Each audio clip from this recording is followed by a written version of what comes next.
Every startup begins with an ambitious founder and an idea, but what inspires them to take the leap into the entrepreneurial world? I'm Peter Jun Ho Sang, founder and CEO of Beyond Form, and welcome to our new founder series. I'll be sitting down with a few of our startup founders to hear about their journey as entrepreneurs in the fashion tech world. On today's episode, I'm sitting down with Charles Wilders, founder of OuttaWRLD, to talk more about his personal journey of entrepreneurship. We last spoke to Charles on the show 8 months ago, where he set his vision for AR and digital fashion. It's been a whirlwind since then, having launched 4K definition, new collab collections, and most importantly, a greater focus on B2B business with brands. Where's all of this intense progression and pivoting taken Charles and OuttaWRLD? Every fashion brand is different and has different requirements and is excited by different things, different use cases when it comes to technology. Our offering or our strategy is actually to really speak to the brand to understand what their requirements are in order to deliver the most optimal augmented reality solution for them. Let's get into Charles' founder journey on this episode of Venturing into Fashion Tech. How are you today, Charles? I'm very well, thank you, Peter. How are you doing? I'm great, thank you. Looking forward to today's conversation. We obviously had you on the podcast show over 6 months ago now. So today's a little bit of a check-in to find out how you progressed since then. And I know a lot has progressed, so I'm excited to hear all about all of that and, of course, our listeners as well. Talking about digital fashion, AR, and also how you're going B2B as well. I'll include a link to the episode description for anyone that does want to listen to Charles's first episode that we recorded back in April 2023. But just to have some context for today's episode, the global augmented reality market is projected to reach $114.4 billion by 2031, according to Allied Market Research. So this is a huge industry that you're tapping into, Charles. I know we talked about that last time on the episode, but I think it's growing even faster. Certainly within 6 months, we've seen so much technology just coming onto the market itself, and especially digital fashion and so forth. So much has been happening. However, even though it is a big opportunity, Snap Inc. announced in September this year that it's shutting down its augmented reality services for business, or RS for short, platform less than 6 months after its launch, which is very interesting to hear that they have decided to shut it down to focus on other parts of their business. So I'd like to get your thoughts on that a little bit later on. However, many brands still seem to be exploring and adopting a variety of virtual solutions, whether that be AR, VR, mixed reality, which leads into our conversation with you, Charles. So 6 months ago, OuttaWRLD was in a very different place in terms of product, but also in terms of business model as well. What has happened since then, and how have you evolved? Yeah, sure, absolutely. Definitely a lot's been going on, and we've made a lot of progress. So when we last spoke, OuttaWRLD was really kind of B2C facing and aiming to create a very experiential and immersive digital fashion journey for our users. Since then, we've really been talking a lot to fashion brands and trying to understand what the best or optimal use case for augmented reality is for them. And the more we've spoken to brands and understood kind of what they're looking for in terms of ROI from augmented reality, we've started to pivot our positioning a little bit so that we can provide the solutions which fashion brands are most interested in. So we still have our flagship augmented reality platform in the form of an iOS app, which is fantastic, and it's still growing, and our user base is getting bigger and bigger every day. But at the same time, we are providing augmented reality solutions for fashion brands. And probably the most significant thing is that we're trying to do it at scale. So obviously we have the rise of AI, and it's a really exciting time for, I think, augmented reality to harness the potential of AI to make the processes even faster. For example, rigging 3D models or creating 3D models, optimizing them for augmented reality use. We're really on a mission to try and streamline the process of delivering augmented reality solutions for fashion brands. So it's been a huge jump in terms of where we are now. And how did that make you feel, Charles, as a founder, thinking, okay, I need to pivot? It wasn't what I expected. Did you just wake up one day and be like, okay, we have to do B2B now, just from all the insights you've been gathering? Or what did that look like specifically? Yeah, sure. It definitely wasn't just waking up one day. It was based on the learnings and the insights we had gained. It made absolute sense to start presenting ourselves in a way where we could deliver these solutions for fashion brands in the best way. And so it was a lot of discussion, a lot of, I guess, trying to draw out and analyze where we could make the biggest impact in the fashion industry with augmented reality. And it definitely was quite not nerve-wracking, but definitely, it's a big thing because for a long time we were building this consumer-facing app, and now we've made the jump. Not jump because the app is still there, but we certainly have changed our direction to really address what fashion brands are looking for. And I think there's been a huge amount of support for what we're doing, which has been fantastic because I think it makes absolute sense. It's a blue ocean of opportunity when it comes to fashion brands harnessing the power of AR. The ROI really is incredible. You say blue ocean there, but honestly, Snap Inc. don't think so. As I said in the intro, they're shutting down the RS platform, which is going for B2B. Yeah. Why do you think that was? And then why are you doing B2B then? Really interesting, isn't it? Yeah, how that's happened. So I think the major differentiating factor between us and, for example, Snap Inc. is that we are very, very specific to the needs of fashion brands. We are creating not just general augmented reality solutions. We are creating augmented reality solutions specific for the fashion industry. And so I think, for example, Aries, the platform, they really pushed virtual try-on as a use case, which is fantastic. But we're going even further beyond just virtual try-on. So, for example, one of our solutions is actually creating a product experience. So we're doing our first POCs now with some major brands. And with one of them, we're creating an experience around the actual product in augmented reality. So you can still try on the product, but we're going far beyond just virtual try-on. We're creating a 360-degree display of the brand story in augmented reality as you're viewing the product. The product is animated and shows the creation journey of the actual product. Again, all in real-time AR. So I really think it's important to note that augmented reality is one thing, and augmented reality specific fashion is another, and we're focusing on the latter. So your first POCs, first of all, Charles, well done. Thank Congratulations. you. How does it feel? Like, are you gonna get gray? Are you getting gray hairs over these first two POCs?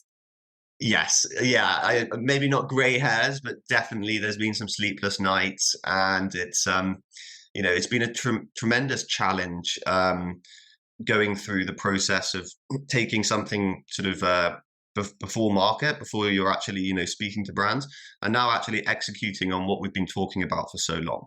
So there's still a lot of learning for us about how we actually handle the relationships with brands and learn what they want, most importantly. But definitely it's been it's a lot. It's a lot because it's really important to meet the requirements of the brands, and particularly the brands that we're working with so much heritage and brand equity and DNA, that we really have to be careful that we're respecting the brand and we're enhancing the brand's offering, as opposed to trying to change what they're about.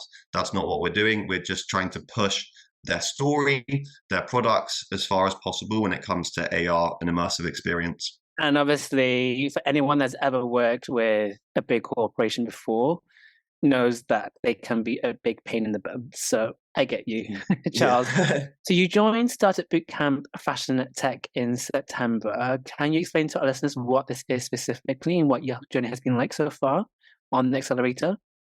Yeah, absolutely. So it's been a fantastic experience. So it's a 3-month acceleration program focused on fashion technology innovation. The idea is that Italy is the home of some of the world's most fantastic fashion brands. But Italy has it's a little bit slow, if I'm allowed to say that, in terms of picking up on where the trends are going when it comes to digital transformation or digital innovation. And the idea of the accelerator is that they selected from 1,600 companies around the world the 10 best that have the most exciting technologies or solutions to really supercharge the fashion ecosystem here in Italy. We are now in week 9 or 10 of the 3-month program, so we're over halfway. And it's been fantastic. It's really been great to, first of all, learn a huge amount from a lot of the speakers that have come in to do masterclasses.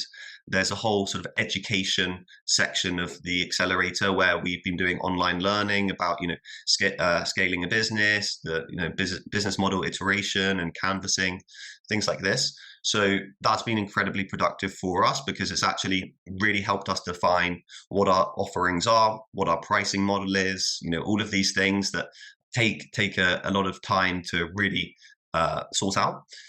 And I think probably beyond the practical side of all of the benefits with the accelerator, a fantastic thing for me personally has been actually being with other founders.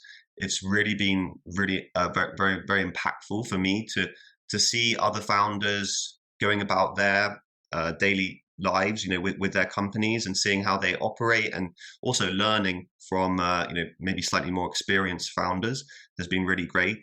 And we've also had the opportunity to partner with some of those other startups in the batch. So that's been great because it's meant that we've pushed OuttaWRLD along in terms of our partnerships and who we're working with and collaborating with behind the scenes. So that's been fantastic.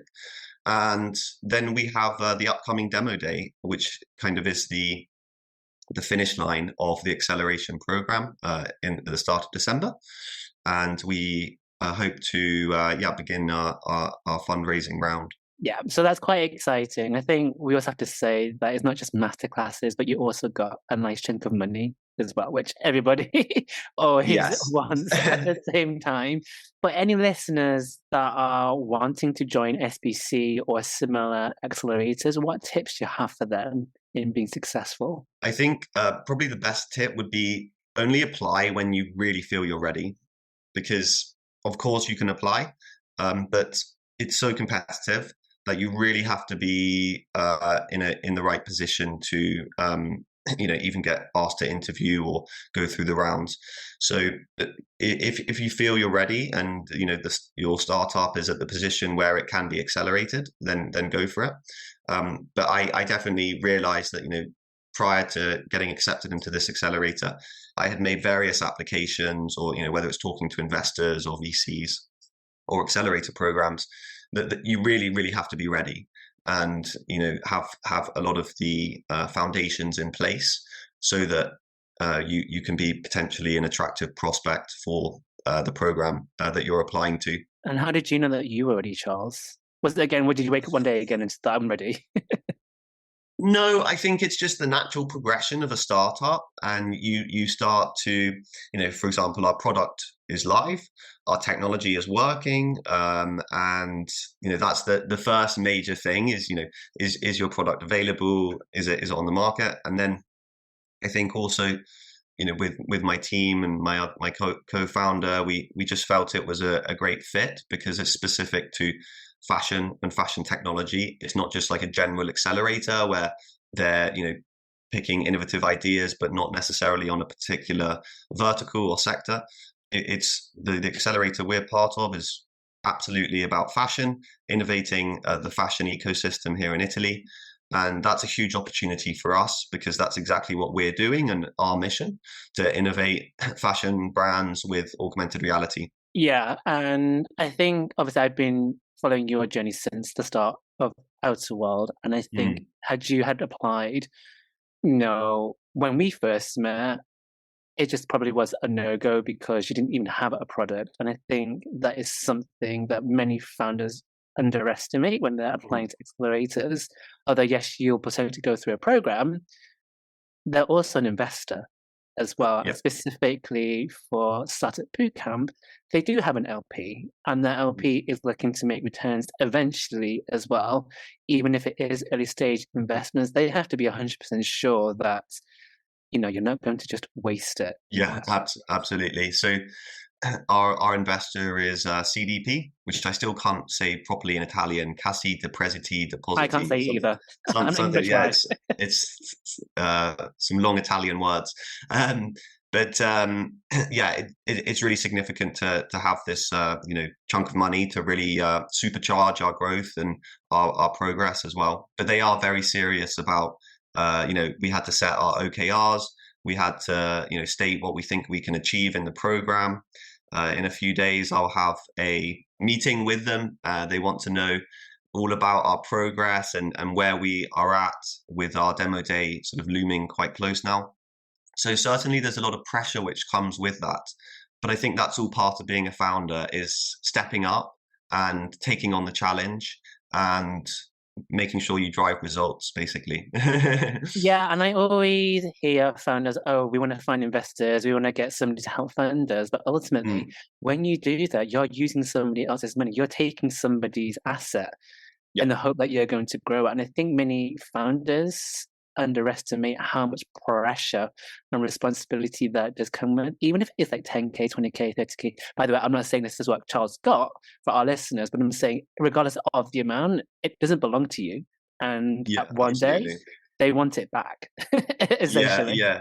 Someone said to me, "Don't think of investing as the mission. Actually, think of investing as you're selling your company. And is that really what you want to be doing when the idea is that you're building your company?"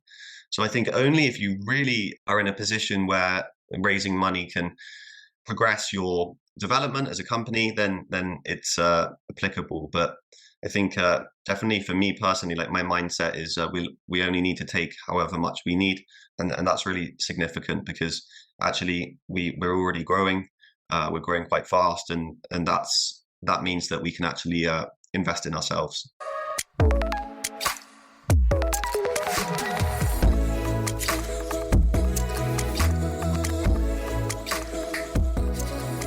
So let's go back to the business and the products. Obviously, we've talked about already how B2B is now the focus. I mentioned in the introduction that many fashion brands are still looking at virtual worlds. If it's AR, VR, mixed reality, regardless of the form, it's still virtual in some way. What insights can you share with us from the big brands that you have spoken to that makes it make sense to go down this path? Sure, yeah, definitely. I think probably the main insight I could probably share is that every fashion brand is different and has different requirements and is excited by different things, different use cases when it comes to technology. So our offering or our strategy is actually to really speak to the brand to understand what their requirements are in order to deliver the most optimal augmented reality solution for them. For example, we're working with a brand which creates fabrics, and they sell some of the world's best fabrics to luxury fashion brands. And we were showing them how, rather than having just a 2D picture of the fabric, actually you can display it in augmented reality on a product, and you can change that product and you can instantly switch between different fabrics, and how that's going to be so much more engaging when it comes to a fashion brand thinking about whether that fabric is right for their collection or whatever they're creating. That's quite different to virtual try on, for example. And the brand we were talking to, they actually had no use case for virtual try on. It was more about product visualization. So it's really important, I think, that you consider what the brand is about, what they're looking for, and how they can benefit from the technology. Probably the second insight I would mention is that the most important thing for the brands that we've spoken to so far is their brand DNA, their brand equity, and their brand values. And actually, there's quite a lot of hesitation from fashion brands when it comes to looking at technology solutions, because they are incredibly careful about how they're presenting their brand to their customers. So we've really worked on making sure that our messaging is all about enhancing the brand, telling their story, not changing their story, just enhancing it, telling it in a new way so that it can create even more immersive touch points with their customers. So it sounds like there's been a lot of learning that has been happening over the last 6 months. Is that correct? Yeah, absolutely, absolutely. Particularly, I think for what we're doing with augmented reality, it's really important that we don't just generalize it, and we really think about how we can provide it to fashion brands in the most optimal way, and that has definitely required learning. Absolutely. And I think, when even myself, I'm continuously learning, whether that's from my founders that I'm working with or a corporate or fashion brand, whatever, it never stops. So I think that's a Mm, nice segue into my next question. So let's talk about personal growth. You as a founder and your journey, it has been an intensive half year for you. You've traveled back to England, where you're from. You've then gone back to China, and now you've gone to Italy. So a little bit of jet setter there happening. What's been the highs and lows since we last heard from you? sure, yeah. So maybe let's start with the highs. So getting accepted into the accelerator was really significant for us, as we've mentioned. Gaining the possibility to have our first bit of money has been fantastic and very helpful. And then all of the learnings that we've just spoken about has really been sort of the most wonderful thing for me personally, because I think I've grown as a founder in terms of how I operate, how I look at the day, how I look at maybe the slightly longer timeline for OuttaWRLD, and these types of things. I think in terms of sort of learnings also, you learn about sort of the nuances. So things like resilience, and potentially you get a bit of bad news, but the next day you easily can get some even better news, some good news. Definitely from my side on a personal level, I think my resilience level has definitely gone up, and it's all about sort of keeping a level head and always making sure that whatever we do it to the best of our ability. I think there hasn't been that many lows, which is fantastic. I hope it doesn't change. It's a startup, so of course there are setbacks, of course there are challenges. Every day there's a new challenge. So I think as I mentioned, I think it's just about being resilient and overcoming the challenges that come to any startup and that come to any founder. In that case, but definitely the being part of the accelerator, and obviously having your support at Beyond Form, I think it's been really fantastic to expand the level of support that we have now as a startup. We have our mentors, we have the accelerator, we have the investors, so it all sort of is starting to come together nicely, which is really exciting. Yeah, and I think on the next episode, when we have you back on the show, we're going to talk about the IFA Paris pilot that we have been doing with the fashion students there. But just a little bit of a teaser to our listeners. We're not going to talk about today, so you're going to have to check back, I guess, in a few months' Mhm. time. I think one of the things that I've witnessed for you as a founder is that you've just found your footing. You found who you are as a founder slash an entrepreneur, I Mhm. think, and I don't think that's been easy for you. And I also think you found how to articulate yourself and hold your ground within the realm of fashion, and specifically digital fashion, where one of Mhm. the things that we saw in the summer was actually you spoke at Digital Fashion Week, which Yeah. was brilliant. And you almost made that first outing publicly. It was like your debutante type of thing happening in front of an audience, which I think was great to see. How did that feel for you, actually being able to just sit on a stage and talk about what you're doing? Yeah, it was fantastic. It was a really great privilege for me to have that opportunity to speak in front of quite a few people about OuttaWRLD, about digital fashion and augmented reality, and alongside two other fantastic founders. It was definitely an amazing experience. That's probably something that I have been able to get better at actually during sort of this 6 month period since we last spoke, is public speaking, is actually, as you mentioned, articulating what we're doing and making it clear and understandable for people. I think maybe when I began OuttaWRLD, we took the assumption that people knew what augmented reality was.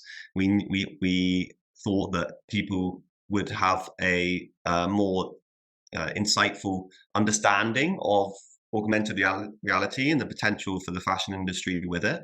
But now, definitely something that we focus on a lot is communicating, whether it's to a brand or to our users or potential clients and customers, articulating, what augmented reality is, how it can be used in fashion, and what the use cases and ROI are. And aside from the whole comms element, has anything else not planned out the way you thought it would do since we last spoke on the show? Well, of course, as we've mentioned, changing our direction and focus a little bit to the B2B side has probably been the most significant area of change. But I think the nature of a startup is flexibility and being quick to adapt and understanding that maybe actually, I think it was you, Peter, that recommended me the book Getting to Plan B. Yeah, I love that book. It's one of my favorite books. And I think it's so applicable to startups and founders, because it's actually quite similar to what's happened with OuttaWRLD. Going from plan A and then you end up at plan B, whether it's by design or accidental. I think it's just the nature of creating a company in a very fast-moving space. So what can we expect then from OuttaWRLD during the SBC demo day at the end of this year? Yeah, sure. So we will be presenting the results of our first POCs and going through the tangible data that we've been able to generate with those. And also our development and progress as a company, going from where we were before, or maybe when we entered the accelerator, to where we are now, which is the fact that we are actually working with brands, we're applying the technology, we've got our users wearing digital fashion items, we're doing collaborations with creators, designers, brands, and it will be really a great opportunity to tell an audience specific to looking to invest in fashion innovation what we're up to. So definitely it's very exciting, but maybe I need to even start preparing now, because there's a lot of work that goes into that 5 minutes when you're on the stage, even though it goes so quickly when you're doing it. There has to be a lot of preparation to make sure we deliver. Absolutely. It's about making that impactful presentation. And I think many founders underestimate that completely from what I've seen. I think for our listeners that tried the app 6 or 7 months ago, from a product perspective, if they were to download it again today, there is high fidelity in terms of the rendering of the digital fashion. It loads a lot quicker. And I think my best tip to anyone listening is just download it again, go back to the app, experience it. It has progressed. The digital fashion and the AR is just so much advanced now compared to when we last spoke. So that's the top tip to the listeners. So I just want to finish off this episode, Charles, with a quick fire round of questions. The first answer that comes into your head. Are you ready? Okay, I'm ready. Yeah. So the last digital fashion item that you created was a few days ago. It was a digital replica of a menswear shirt, which we created in just 3 days to then present to a brand we're talking to. So it wasn't actually, a digitally native digital fashion piece. It was based on a physical product, which we knew the brands sell, and we wanted to show them how quickly and how well we could display an augmented reality replica. Also, we just last week publicized our collaboration with Lana, who's a digital fashion creator, and she made this fantastic one-piece suit, which is on the app. You can check it out, try it, customize it, wear it. So that was really fantastic, and we continue to build relationships with the best designers in the space. So as well as brands, also creators. One brand that you'd like to work with, it doesn't have to be fashion, it could be any brand in the world. Any brand in the world, maybe Tesla. Okay, interesting. Wasn't expecting that. It just came to mind. I was watching an Elon Musk video before this, so I think that's maybe why. I think that would be interesting what Elon would do with digital fashion, to be honest. Maybe you can propose it to him. Tweet to him. Maybe the reason, to him. Yeah. I think the reason I said that is because that's a fantastic example of a company taking a technology and then applying it to a specific industry in a way that transcends how the industry operated before. And with the electric powered vehicles, it went from electric cars being boring to electric cars being the thing you actually want, maybe more so than a petrol or diesel car. And I think that's really interesting because I think I see that as the potential with augmented reality in fashion, how we currently view 2D pictures and that's normal for us. And we're pushing immersive product experience and through augmented reality. And I really hope that we can apply sort of the technology in a similarly impactful way. One brand that you think is creating amazing virtual experiences? I think probably Gucci or Louis Vuitton leading the way when it comes to the digital experiences. They have in-house teams focusing now on that development of their brands. So I definitely think, the companies with the most resources and the actual ability to investigate or experiment with digital experience. And it's interesting how every brand is doing things slightly differently. I think the key word there is the one with the most resources. Yeah, the most money. The key word. Otherwise, they have to come to OuttaWRLD, obviously, if they're a bit tight on resources. One tip that you'd give to entrepreneurs wanting to get into the digital fashion space? Just get into the Discord channels and communicate with other like-minded people. This is a growing space, and there's so many fantastic things going on. A lot of incredible startups, people. Whether it's people coming from traditional fashion into digital fashion, or maybe with no prior experience, it doesn't matter.